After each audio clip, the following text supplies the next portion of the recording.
कर्नाटक के वज़ीर-ए-आला येदियुरप्पा ने इस्तीफे का ऐलान कर दिया है। लंच के बाद गवर्नर से मुलाकात के बाद इस्तीफा सौंपेंगे। येदियुरप्पा का कहना है कि वो हमेशा अग्नि परीक्षा से गुजरे हैं।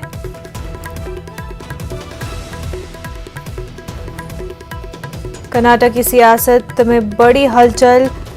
येदियुरप्पा ने अपने खिताब में कहा कि वो हमेशा अग्नि परीक्षा से गुजरे हैं। इस्तीफे के ऐलान के वक्त येदियुरप्पा जज्बाती हो गए थे। लंच के बाद गवर्नर से मुलाकात करके इस्तीफा सौंपेंगे।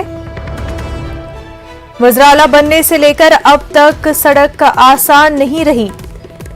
कर्नाटक के सीएम येदियुरप्पा के वज़ीर-ए-आला बनने से लेकर अब तक का रास्ता जो है वो आसान नहीं रहा। ताहम कर्नाटक के अगले वज़ीर-ए-आला के लिए बीजेपी की तरफ से बाज़ाब्ता तौर पर किसी बात की तस्दीक नहीं की गई है, लेकिन खुद वज़ीर-ए-आला बीएस येदियुरप्पा ने अब ये वाज़ेह कर दिया है कि रियासत के वज़ीर-ए-आला की हैसियत से उनके दिन अब खत्म हो गए हैं। कर्नाटक के सीएम येदियुरप्पा ने कहा कि चूंकि मैंने वज़ीर-ए-आला का ओहदा संभाला है, मुझे कुदरती आफात जैसे बहुत सारे चैलेंजों का सामना करना पड़ा, जिसका रियासत ने पहले कभी सामना नहीं किया था, और जिंदगी को तबाह करने वाली कोरोना वबाई बीमारी थी। अब एक बार फिर कर्नाटक के सामने सैलाब जैसी आफत आने वाली है। इस तरह का बयान देते हुए सीएम येदियुरप्पा ने इस्तीफे का ऐलान कर दिया, और ऐलान करते वक्त येदियुरप्पा काफ़ी जज्बाती भी हो गए, उनकी आंखें नम हो गई, और उन्होंने कहा कि उनके लिए वज़ीर-ए-आला बनने का जो रास्ता है वो आसान नहीं था। काफ़ी मुश्किलों का सामना उनको करना पड़ा, और कर्नाटक का अगला वज़ीर-ए-आला अगर येदियुरप्पा का इस्तीफा जो है कबूल कर लिया जाता है, कौन होगा? दावेदार कई सारे हैं, लेकिन आखिरी फैसला जो है बीजेपी हाईकमान का ही होगा। और अभी तक जो है बीजेपी हाईकमान की तरफ से कोई पुख्ता बात सामने नहीं आई है कि क्या येदियुरप्पा का इस्तीफा जो है वो कबूल होगा कि नहीं होगा, और अगर होगा तो किसका नाम सामने आता है, किसको अगला वज़ीर-ए-आला बनाया जाता है। माना यह भी जाता है कि कर्नाटक में अगर बीजेपी को जीत मिली है और बीजेपी इतना आगे बढ़ी है, बीजेपी का कमल खिला है, तो उसमें सबसे बड़ा हाथ येदियुरप्पा का रहा है। लिंगायत तबके से वाबस्ता है, और लिंगायत तबका एक बहुत ही बड़ा समाज है जिनके वोटों के जरिए से ही बीजेपी को जीत हासिल हुई, और ऐसी जीत जो कि येदियुरप्पा के चेहरे के जरिए से मिली है। तो अब अगर येदियुरप्पा सीएम के ओहदे से हट जाते हैं तो क्या बीजेपी का होल्ड जो कर्नाटक पे है वो वैसे का वैसा ही रहेगा, या कहीं बीजेपी की सरकार कर्नाटक में डगमगाएगी? ये देखना होगा अभी, क्योंकि अंदरूनी तौर पर भी बीजेपी के कर्नाटक में काफ़ी सियासत देखने को मिली। काफ़ी लोग जो है वो येदियुरप्पा के खिलाफ हो गए थे। ऐसे में कई लोग ये चाहते थे, एक तबका ऐसा था जो चाहता था कि येदियुरप्पा जो है वो सीएम की कुर्सी से हट जाए। अब जबकि येदियुरप्पा ने ये ऐलान कर दिया है कि वो इस्तीफा दे देंगे और लंच के बाद जो है गवर्नर को इस्तीफा सौंपेंगे, इसके बाद किस तरह का रिएक्शन बीजेपी हाईकमान की तरफ से आता है? क्या वो इस बात को तस्लीम कर लेते हैं कि येदियुरप्पा को बीजेपी की कुर्सी से हट जाना चाहिए, या फिर वो यही चाहेंगे कि क्योंकि एक जीत जो है कर्नाटक में देखने को मिली बीजेपी को, और कमल खिला कर्नाटक में, और उसको मद्देनज़र रखते हुए और लिंगायत तबके को मद्देनज़र रखते हुए वो चाहेंगे कि येदियुरप्पा बरकरार रहे? वो देखने वाली बात होगी। ये बातें जो अभी है साफ होना बाकी है, लेकिन खुद वज़ीर-ए-आला बीएस येदियुरप्पा ने ये वाज़ेह कर दिया है कि वो ओहदे से हट जाना चाहते हैं। उन्होंने कहा कि कई जो चैलेंज है उनको सामना करना पड़ा, कुदरती आफात का सामना करना पड़ा, ऐसी आफात जिनको रियासत ने, कर्नाटक की रियासत ने पहले नहीं देखा था। ऐसे चैलेंज जो है सामने आए येदियुरप्पा सरकार के सामने। ऐसे में इन तमाम तर चैलेंज को हैंडल करते हुए रियासत को गवर्न करना मुश्किल रहा, चैलेंज भरा रहा, और कोरोना की वबा भी जो है मुश्किल रही पूरे मुल्क पर ही, और कर्नाटक में भी। हमारे नुमाइंदे रऊफ हमारे साथ जुड़ चुके हैं। रऊफ, कर्नाटक की सियासत में बहुत ही बड़ा बदलाव, सीएम येदियुरप्पा जो है काफ़ी जज्बाती है और उन्होंने तो ऐलान कर दिया है, लेकिन अब बीजेपी का इस तरफ क्या कुछ रिएक्शन हो सकता है? जी देखिए, अब बीएस येदियुरप्पा राजभवन के लिए रवाना हो चुके हैं। राजभवन के रात इस वक्त सख्त सिक्योरिटी तैनात की गई है। और हम देख रहे हैं कि बीएस येडियुरप्पा की रियासत के गवर्नर से मुलाकात होने जा रही है और इस मुलाकात के बाद क्या बयान वजीर आला देते हैं ये बात होगी, ये काफी अहम होगा। जैसा कि वजीर आला बीएस येडियुरप्पा ने ऐलान कर दिया कि वो अब इस्तीफा देंगे, वो कुर्सी छोड़ देंगे। जो पेशरफ्त गुज़िश्ता चंद दिनों में हुई उसके बाद आखिरकार आज जो है क्लाइमैक्स सामने आ चुका है कि बीएस येडियुरप्पा अब अपने ओहदे से इस्तीफा देने जा रहे हैं। रियासत कर्नाटक में बीजेपी हुकूमत ने 2 साल मुकम्मल कर लिए हैं। इन 2 साल के दौरान जो है बीजेपी अपोजिशन से ज्यादा अपने अंदरूनी इख्तलाफात में ज्यादा उलझती हुई दिखाई दी। कहीं न कहीं बीजेपी में मौजूद जो गृहबंदियां हैं उसका ये नतीजा कहा जा सकता है कि बीएस येडियुरप्पा के लिए जो 2 साल तय करना, 2 साल सफर तय करना कोई आसान बात नहीं थी। कांटे का रास्ता एक तरह से उनके सामने था। एक जानिब रियासत में कई मसाइल, कोरोना की खतरनाक बीमारी, वबा, पहली लहर, दूसरी लहर और इसके बाद जो है everybody is ready. रऊफ, आपको रोकना चाहेंगे यहाँ पर? I come and have to give permission. Thank you. जी रऊफ, आप अपनी बात मुकम्मल कर लें। जी, इस दौरान जो इख्तलाफात बीजेपी के आपसी इख्तलाफात रहे हैं और गृहबंदियों का जो सिलसिला जो यहाँ पर मौजूद है उससे कहीं न कहीं बीएस येडियुरप्पा ने ये इशारा भी दिया था। क्योंकि एक अहम बात यह है कि बीएस येडियुरप्पा जो काफी सीनियर लीडर हैं, यहाँ पर चंद एक जराए से जो सियासी हलकों से ये बात सामने आ रही थी कि उनकी सेहत भी क्या साथ देगी। ये एक काफी दराजी उम्र के बावजूद बीएस येडियुरप्पा काफी सरगर्म रहे हैं। ये देखने की बात होगी कि येडियुरप्पा ने पूरी अपनी जो जिम्मेदारियां हैं वो पूरी संजीदगी के साथ यहाँ पर अदा की हैं और कोशिशें करनी चाहिए थी, चाहे वो कोरोना पर काबू पाने के लिए हो, वैक्सीनेशन का ड्राइव हो और उसके बाद जो सैलाब के जो हालात हैं उनसे निपटने की जो कोशिशें हों।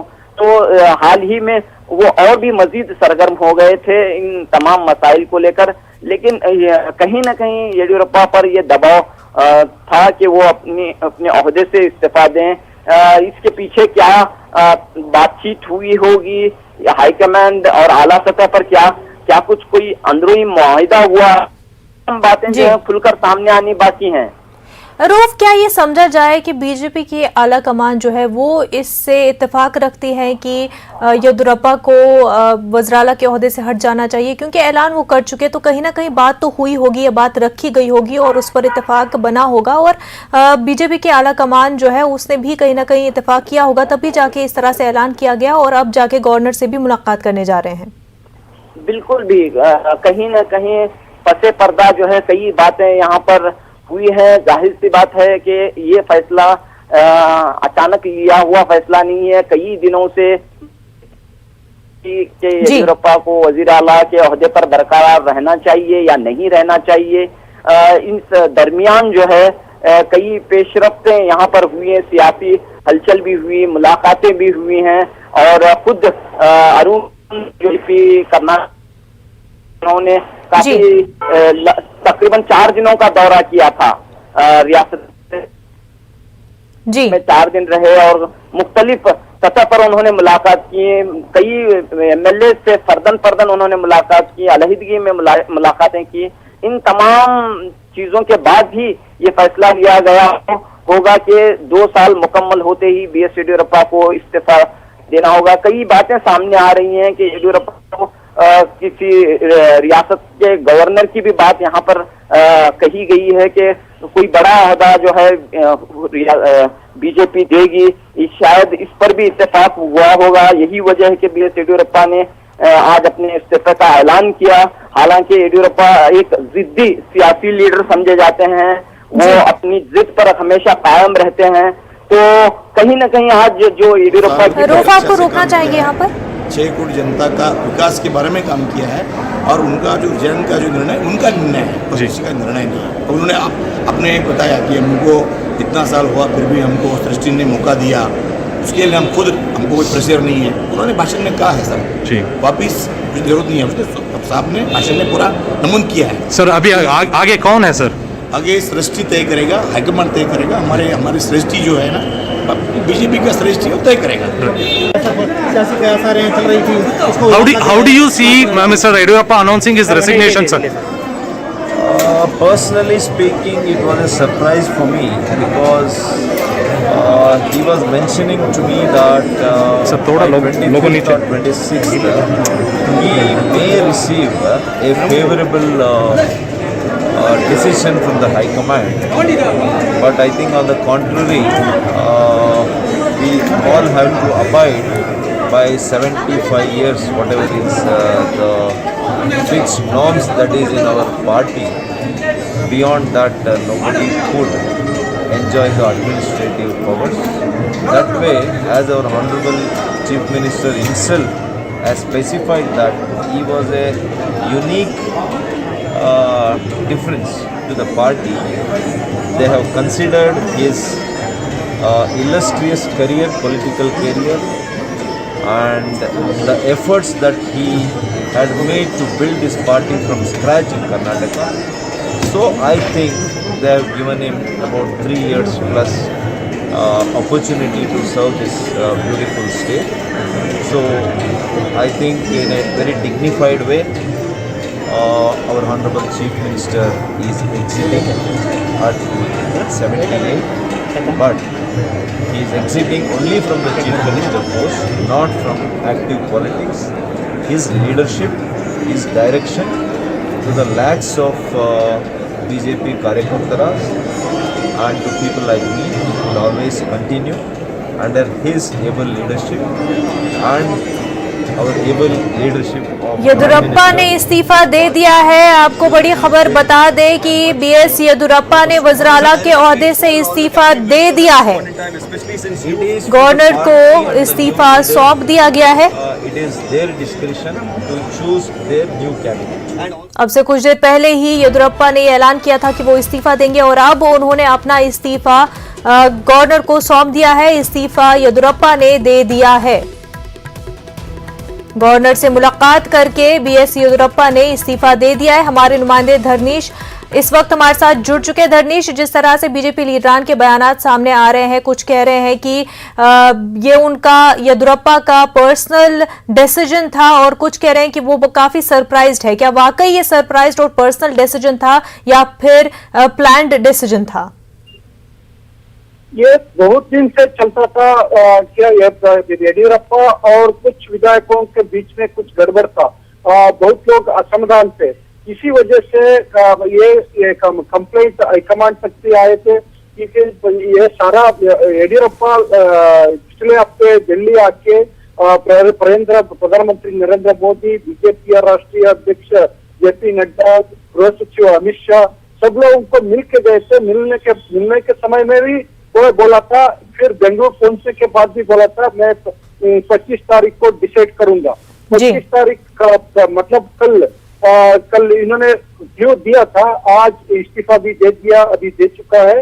अभी को कौन हो सकता है कर्नाटक का अगला सीएम, वो बहुत चर्चा हो रहा है। कोई लिंगायत लीडरों को बनाने के लिए बहुत बातचीत चल रहा है, क्योंकि येदियुरप्पा भी लिंगायत कम्युनिटी से आए हुए हैं, वो बहुत बड़ा लीडर थे। इसीलिए वजह से कोई येदियुरप्पा का रिप्लेसमेंट कोई लिंगायत लीडरों को हो सकता है। उसमें लक्ष्मण सवदी, जगदीश शेट्टर, मुरुगेश निराणी, बसनगौड़ा पाटिल यत्नाड, अरविंद बल्लभ, 5 नामों के बारे में चर्चा चल रही है। कल बीजेपी का पार्लियामेंट्री बोर्ड में वो नाम फाइनल हो जाएगा।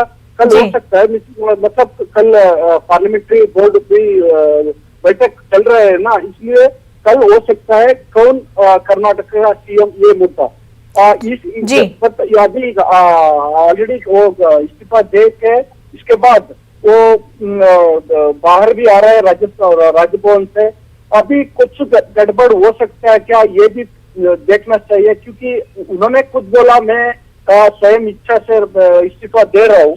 जी। बट उनका थोड़ा सा फॉलोअर्स भी है, वो थोड़ा सा खिलाफ चल रहा है अभी।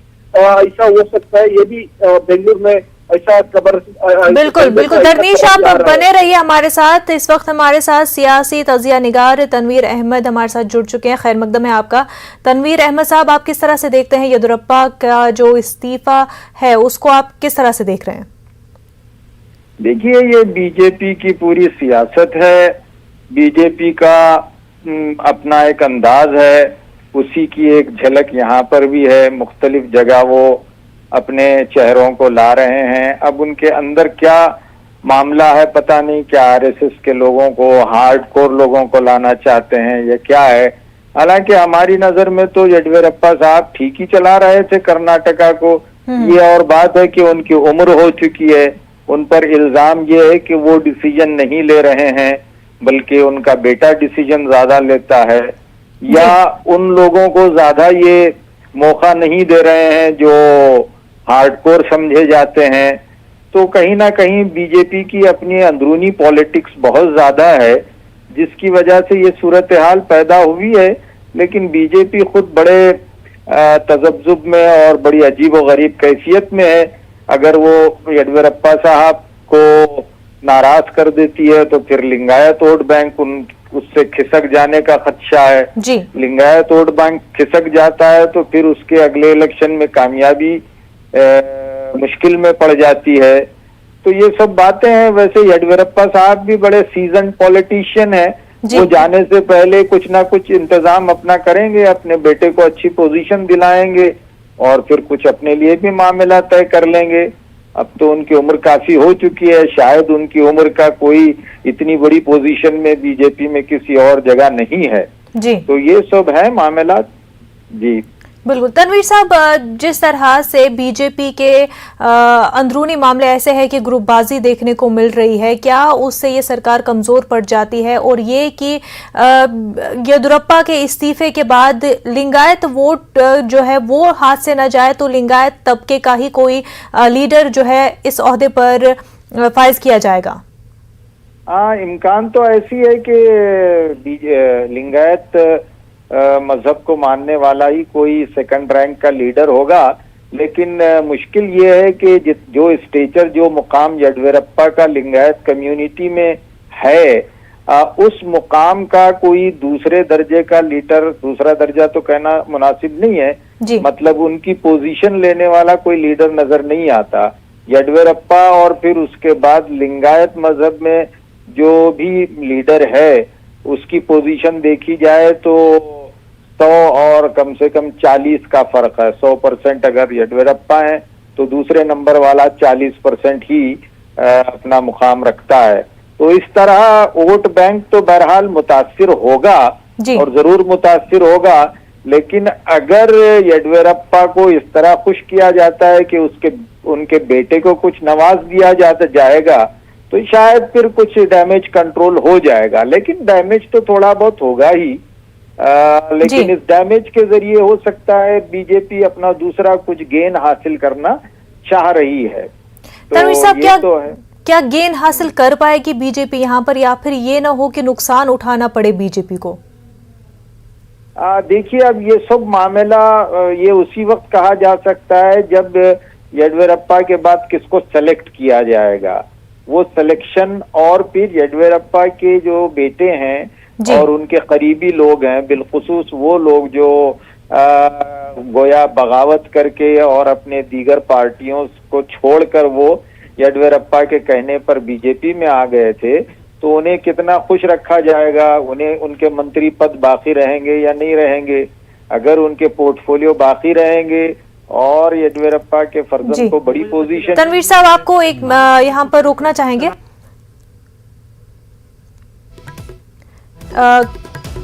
कर्नाटक से मिनिस्टर कुछ बयान देने जा रहे थे। तनवीर साहब हमारे साथ बने हुए हैं। जी तनवीर साहब, आप अपनी बात मुकम्मल कर लें।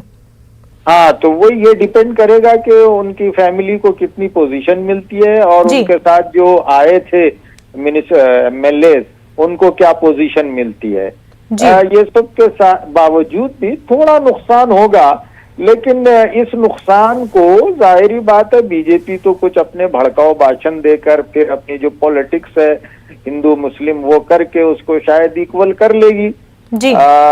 इस सिचुएशन का जिस तरह का फायदा कांग्रेस को उठाना चाहिए था या जनता दल को उठाना चाहिए था जी। वो नहीं उठा पा रहे हैं। ये अपोजिशन की भी किसी न किसी दर्जे की कमजोरी है जी। पर इन ऐसे हालात में अपोजिशन को उतना फायदा उठाना भी नहीं चाहिए, इसका पार्टी का अपना अंदरूनी मामला है जी। तो बहरहाल कई फैक्टर होते हैं, बीजेपी एक फैक्टर होगी, कांग्रेस होगी, जनता दल होगी।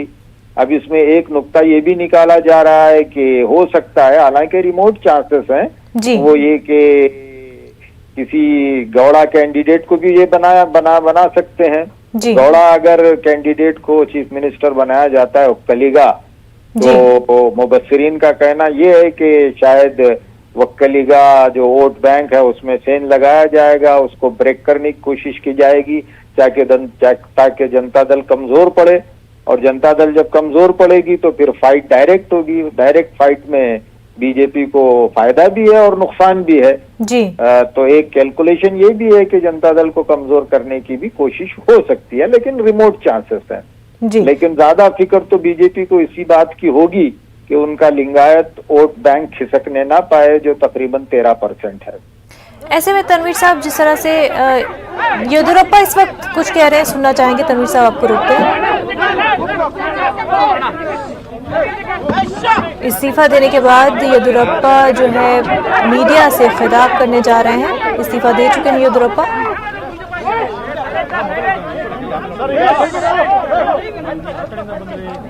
ದೇಶದ ಪ್ರಧಾನಿ ನರೇಂದ್ರ ಮೋದಿಜಿಯವರಿಗೆ ಗೃಹ ಸಚಿವ ಅಮಿತ್ ಶಾ ಜಿಯವರಿಗೆ ರಾಷ್ಟ್ರೀಯ ಅಧ್ಯಕ್ಷರಾದಂಥ ಮಾನ್ಯ ನಡ್ಡಾ ಅವರಿಗೆ ದಾರಿ ಬಿಡಪ್ಪ ಯಾಕಪ್ಪ ಹಂಗೆ ಮಾಡ್ತೀರಾ